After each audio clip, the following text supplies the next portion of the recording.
I think I can fit 10 people in here. Ron Price says he was the first on the block to dig out a storm shelter. He'd seen too many black clouds on the horizon, he says, but none quite like Saturday. Sounded like sledgehammers slamming against the side of the shelter. Price emerged to find damage he calls inconvenient.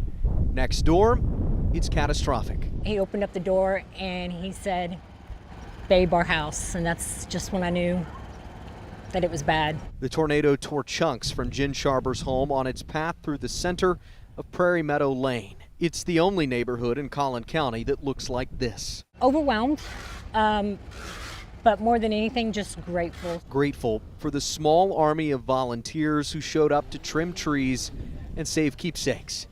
And it's not the first time neighbors have helped their neighbors this week. That started moments after the storm passed, when Ron Price, Jen Sharber's husband, and another neighbor rushed to this flattened home. He's a firefighter and he knew what to do. He said, "I need to hear a voice," in a very firm way. Price says they heard a whisper, dug into the rubble, and passed the children they found to safety. Ron, here comes one. Okay, I got it. Here's his little tiny baby, not much bigger than a Gatorade bottle. That family survived. Everyone on Prairie Meadow Lane lived. Many here credit the people next door. So they'll stick around, at least until their neighbors are taken care of. In Collin County, I'm Matt Houston.